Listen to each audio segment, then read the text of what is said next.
Imagine waking up to the news of a brazen attack on a U.S. Immigration and Customs Enforcement facility in Dallas, leaving 3 immigration detainees shot and 1 killed.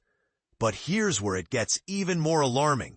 The suspect, identified as 29-year-old Joshua Jahn, took his own life, leaving behind a trail of questions and a desperate search for answers. As we delve into the world of online profiles, social media, and gaming platforms, we're trying to piece together the puzzle of who this suspect was and what motivated him to carry out such a heinous act. But that's not all.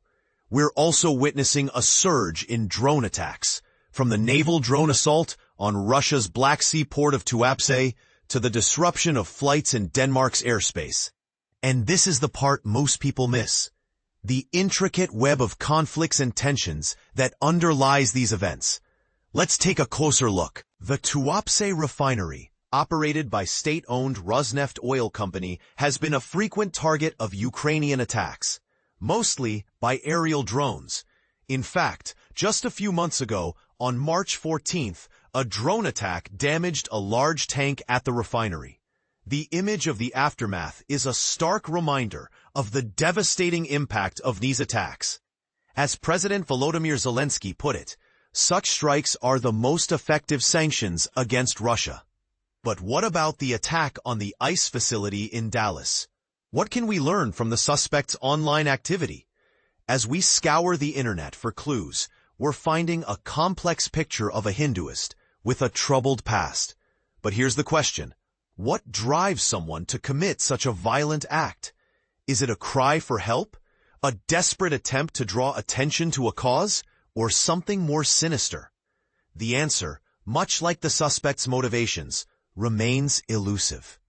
And this is where it gets controversial.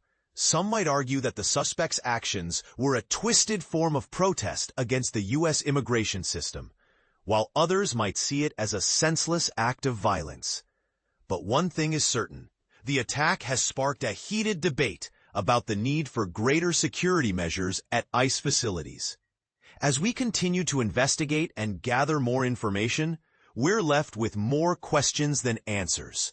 What do you think? Should we be doing more to prevent such attacks, or are we already doing enough?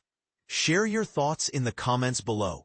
Meanwhile, the situation in Denmark is unfolding, with drone activity disrupting flights and raising concerns about a potential hybrid attack.